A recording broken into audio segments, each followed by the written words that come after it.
에이블리, 태그바이 등등 그 다음 기업들이 새로운 도전을 하려고 하는 것입니다. 그 다음 또 하나 마지막 사례가 Q10입니다. Q10. 정확히 큐타는 중국 기업은 아니지만 글로벌 복수의 나라에 진출해 있는 기업이고, 창업자는 지마켓의 선구자였던 구영배 전 지마켓 대표이사님이 창업하신 회사입니다. 구영배 대표님은 굉장히 우리나라의 중요한 자산이죠. 해외에서 글로벌 사업을 많이 배우셔서 처음부터 글로벌 사업을 가지고 계셨다가 이분이 인터파크의 이기영 회장님을 만나서 자신이 받던 연봉의 3분의 1로 연봉을 줄이고 인터파크에 들어가서 만드는 게 지마켓. 그분이 다시 창업한 것이 Q10인데요. Q10이 싱가포르, 일본, 중국, 한국 등등의 서비스를 하고 있는데 그 중에 일본만 딱 빼서 이베이의 매각을 작년 3월에 하셨습니다. 근데 작년에 그 실적을 보면 이미 싱가포르에서는 점유율의 95% 압도적인 1등을 하고 계시고, 일본에서도 한 4위 정도를 하고 있었는데 일본 거를 팔아서 그 자금을 가지고 더 집중할 수 있게 된 작년이 2018년 3월 뉴스입니다. 이 Q10의 저펜을 매입하신 회사가 글로벌 이베이입니다. 그래서 이 이베이의 관점에서 기사를 보면 우리 이베이는 2000년에 일본에 진출했지만 현지화에 실패하면서 2002년에 철수했다. 일본은 야후 재팬을 넘지 못했다. 그런데 우리가 이번에 인수한 Q10은 현재 라쿠텐, 아마존, 재팬, 야후에 이어서 3위다. 그래서 우리가 Q10을 인수했다. 이게 이베이의 작년의 입장. 그러면 더 시간을 더 앞으로 가보면 이 작년이 2009년에 G마켓을 인터파크가 팔고 그거를 이베이가 매입할 때의 작년이거든요. 구영배 대표는 이분이십니다.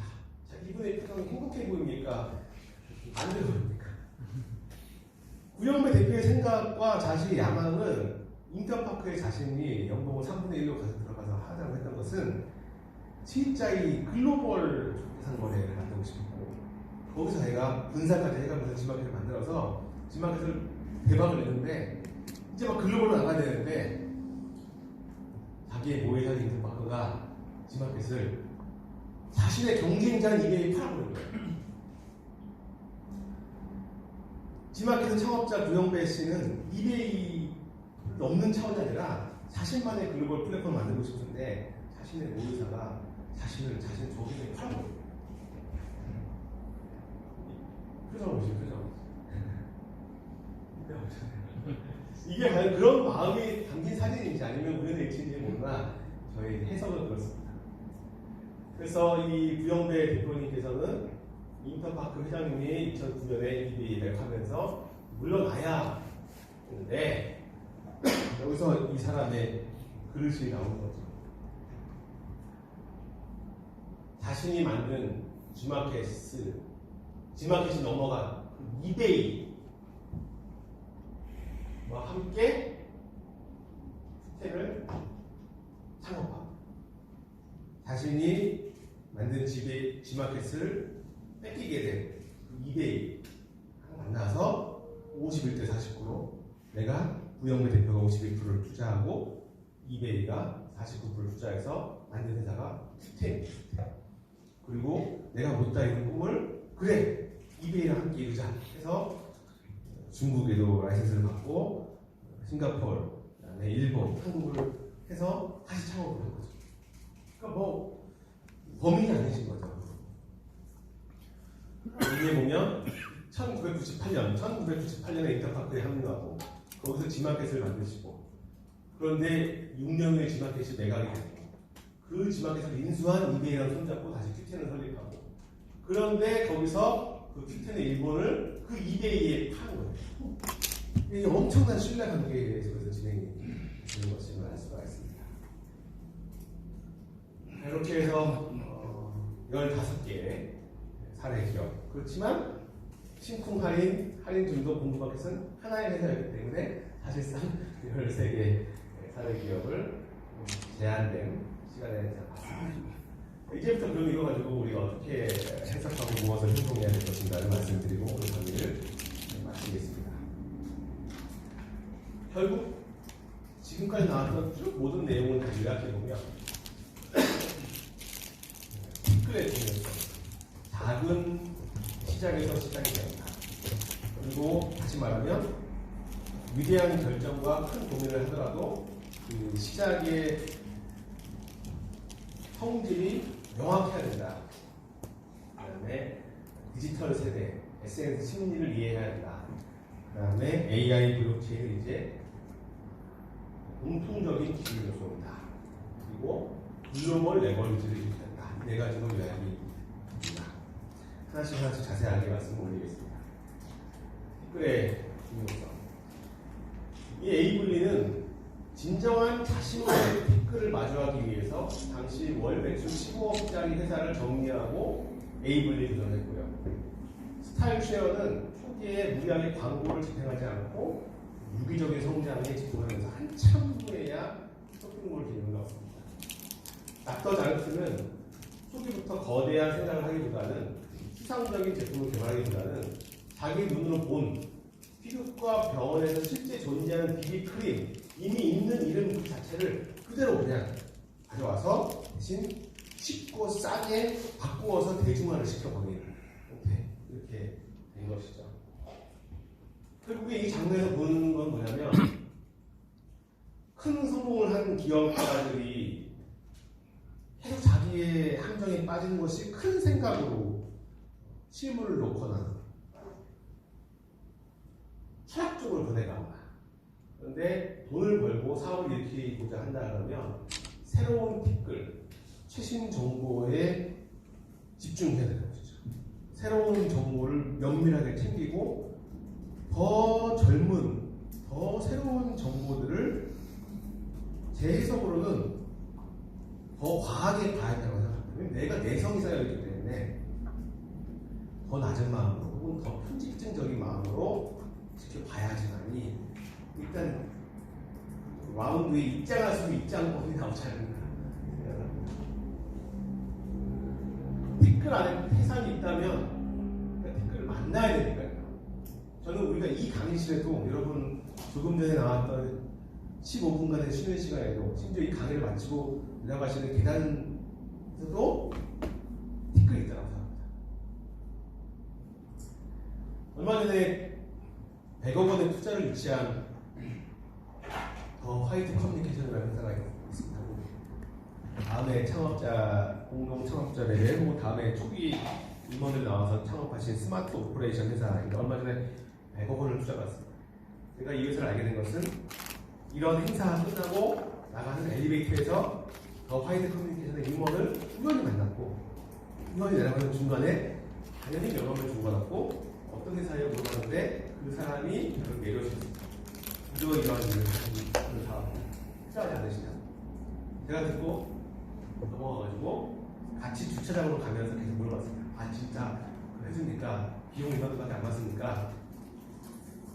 그래서 제가 나중에 그 사람하고도 많이 만나고 저희 회사도 쓸 수 있는 생각을 해보다가 제가 주변 소개도 많이 하고 얼마 전에 100억 원 투자를 받았습니다.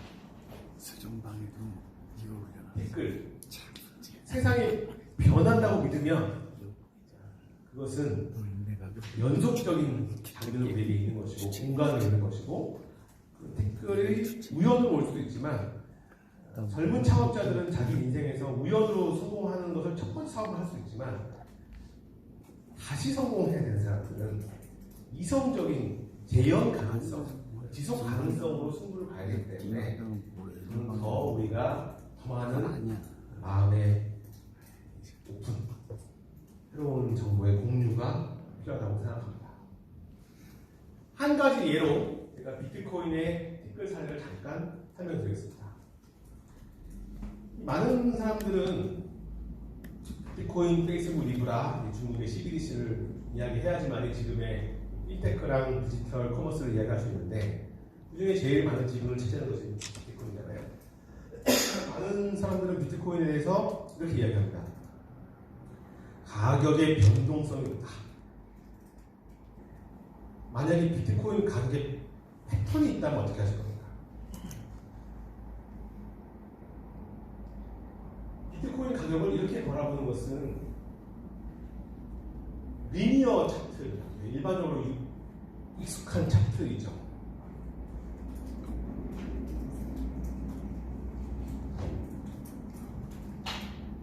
만약에 여러분이 어느 기업을 만났는데 그 기업의 실적을 물어봤더니 시간의 흐름에 따라서 1, 2, 3 이렇게 매출이 올라가고 있다.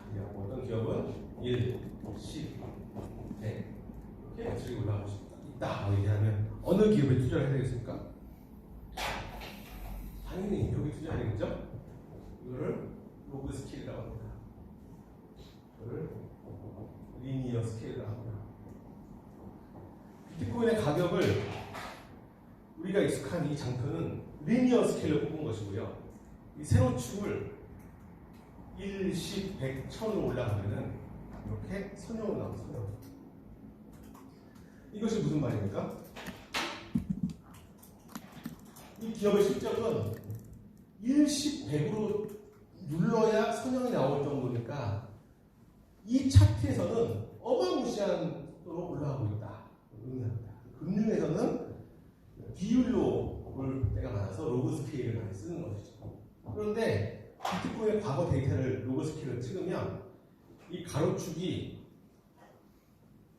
지금 한 4년 정도, 6년 정도, 4, 5년, 6년 정도 되는데 비트코인이 만들어진 2009년부터 지금까지 거의 모든 시간 동안 5년, 어바웃 5년 단위로 찍으면 로그 스케일이 선형으로 나옵니다. 로그 스케일 선형이라는 것은 새로운 전염병이 퍼지거나 새로운 사상이 퍼지거나 이럴 때 나오는 패턴입니다. 근데 저런 현상이 10년간 지속되고 있다는 거죠. 비트코인의 가격이 로그 스케일 선형이 10년 동안 이루어지고 이걸 확대해 보면 이런 궁금증을 가질 수가 있죠. 우리가 고속도로를 운전할 때 긴 아주 완만한 커브가 있으면 그 운전을 할 때는 장면에서 내가 커브를 핸들을 돌린다는 생각보다도 거의 직진하는 느낌처럼 갈 거 아닙니까? 그러면은 이것이 지금 화면에 보이는 건 한 4년 정도인데 이걸 만약에 10년으로 풀로 다 확대하면 이 직선이 이렇게 위로 볼록한 형태 나올 것이냐 아니면 이렇게 수렴한 형태 나올 것이냐 A일까요? B일까요? 이런 우리가 질문을 해볼 수가 있는 거예요. 혹은 C일까요? 답은 데이터를 보니까 B라고 해요. B. 이렇게 엄청나게 빨리 올라가는데 좀 수렴한다는 거예요. 그게 과거 데이터가 말해줍니다. 2011년부터 지금까지 비트코인 가격을 다 찍으면 로그 스케일에서 이렇게 선형으로 쭉 나오는데 완만한 곡선으로 나온다는 거죠. 거기서 기폭제 같은 가격이 상승하는 기간이 있는데 이걸 가지고 우리가 맞춰보니까 그냥 반감기랑 같이 떨어진다는 거죠. 비트코인의 보상이 절반으로 줄어드는 반감기 시점마다 어떤 분들은 보상이 절반으로 줄어드니까 비트코인의 흥미가 사라질 것이다. 반감될 것이다 라고 얘기하고 어떤 분들은 주식의 액면 병합과 같이 내재 가치가 올라갈 거 아니냐라고 토론할 수 있는데 데이터를 보니까 실증 데이터는 이렇게 나오더라고요. 그러면 지금의 2019년이 여기 이게 2019년 11월이니까 그 다음 반감기가 언제 오느냐? 내년 6월 정도에 오거든요. 내년에 비트코인 가격이 오를 것이다 이렇게 말하는 것은 과학적이지 않습니다. 그렇게 말해서도 안 되고요. 그렇지만 과거의 데이터를 바탕으로 봤을 때 지식인이라면 공부를 하는 분이라면 기업의 경영자라면 왜 이러한 패턴이 10년 동안 이렇게 나올 것인가에 대해서 들여다봐야 하는 사회적 책임이 있다고 생각합니다. 지식인이라면. 근데 이거를 이 리니어 스케일에서 보고 비트코인은 가변성이 높아서 화폐의 3대 요소를 들이대면서 이렇게 얘기하면은 그 말이 틀렸다고 할 수 없지만 시대 소명, 시대 정신에서는 우리가 좀 생각해볼 문제가 있는 거죠. 이거의 가장 큰 이러한 비트코인, 지금과 같은 이런 형태에 있는 지금 비트코인 시가총액이 100조 원 정도 하거든요. 거의 1000만 원 정도 하는데 이 리니어 스케일 선언이라는 것은 여기서 여기까지 가는데 시간과 여기 시간이 같다는 거라면 그 말인즉슨 상상하기는 부담스럽지만 그 다음에 같은 시간이 흘렀을 때 그 다음 스킬이 나온다는 것이거든요. 말씀드리기는 부담스럽지만 그런 논리가 나오는 것이죠. 그럼 우리가 이걸 태산이라고 하죠. 태산. 근데 될지 안 될지는 몰라요. 그렇지만 이런 태산이 만들어졌는데 그 태산의 티끌은 무엇이냐를 다시 봐야 우리가 오늘 강의를 나누는 티끌의 중요성을 이야기할 수 있다고 생각합니다. 그래서 오늘 비트코인의 티끌을 말씀드리고 이걸 비유 삼아서 새로운 태산을 만드는데 얼마나 많은 에너지가 필요한지, 얼마나 극적인 에너지가 필요한지를 설명드리고 싶은 제 포인트입니다. 비트코인이 누가 만들었는지는 아직 아무도 모르지만 중요한 기여를 한 관련 기술에 중요한 기여를 하신 분이 닉 사보라는 분입니다. 스마트 컨트랙트 아버지라고 불리고 이 사람은 스마트 컨트랙트라는 단어를 자기가 말하기 위해서 법학까지 새로 공부를 한 사람입니다. 컨트랙트라는 단어를 내가 쓰기 위해서. 이분이 1999년도에 이런 논문을 던집니다. 신의 프로토콜이 있지 않을까? 신의 프로토콜이 있다는 것은 무엇이냐면 상상해보라. 신이 진짜 있다면 사람이 잘못을 했거나 혹은 소원이 있을 때 중간 대리인을 통하지 않고도 직접 이야기하면 신이 리스판스는 하지 않을까? 그 소원을 들어준다는 걸 떠나서 이걸 상상을 해보자. 이거를 소프트웨어로 구현해보자. 그래서 중앙에 있는 누구의 대리인을 없애도 세상이 돌아가는 형태를 신에 가까운 이상적인 형태라고 하기는 아주 수십 년 전에 생각을 던진 장면입니다. 그리고 그 닉사보가 2001년에 2년 지나와서 중앙에서 검증하는 기관이야말로 반대로 생각하면 거기만 해킹을 하면은 더 위험한 구멍에서의 위험 요인이다 이렇게 얘기를 하죠.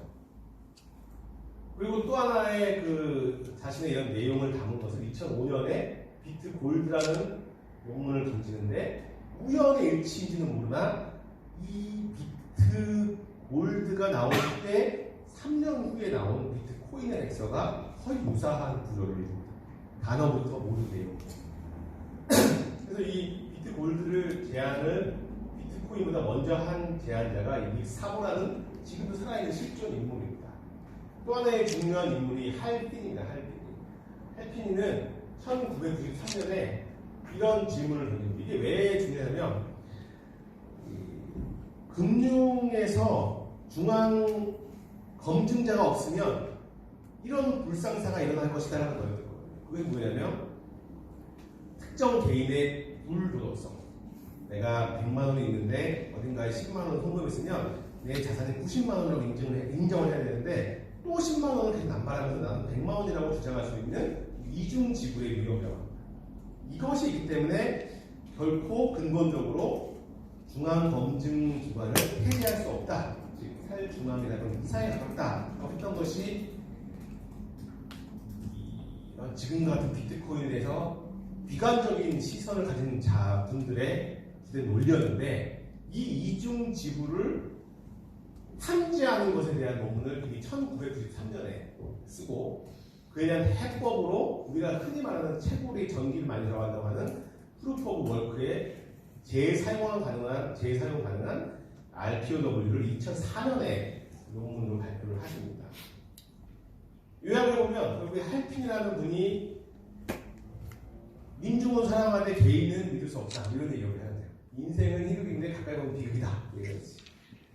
이중 지불을 탐지하는 것에 대한 논문을 93년에 던지고 이 사고가 신이 있다면 만들어보자.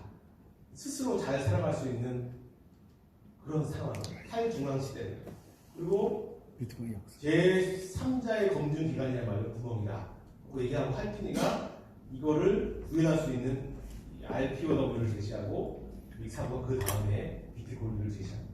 누군지는 몰라 그 수명리에 비트코인 백서가 나오고 이 닉사보는 자신은 비트코인의 사토시 나카모토가 아니라고 얘기를 하고 할피니는 돌아가셨습니다. 할피니는 왜 유명하냐면 사토시 나카모토가 비트코인을 처음으로 선물해준 사람입니다. 비트코인을 처음 받은 사람입니다. 그러니까 많은 사람들이 비트코인의 창시자가 이런 분들에 관련되어 있지 않을까라고 생각을 하는데 어떠한 자들은 자기가 사토시 나카모토를 주장을 하고 있으니까 누가 신뢰할 수 있는지는 지혜롭게 판단할 수 있는 것이죠. 즉 지금에 나와 있는 비트코인 가격에 대해서 우리가 보기보다는 이 흐름, 이 처음에 최초의 티끌 이것을 보는 것이 더 지혜로운 것이라고 알 수가 있는 것이고 이걸 이해하고 나면 탈중앙화에 기반한 비트코인이 다시 새로운 티끌이 되어서 이더리움을 자극하고 이오스를 자극하고 페이스북 리브라를 자극해서 다시 중앙화된 화폐 CBDC로 가는 것을 이해하게 되고 그러한 각각에 나오는 그거를 기술적 용어들을 이해하게 되니까 전략과 사람과 경영과 기술을 하나의 축으로 이해할 수 있게 됩니다.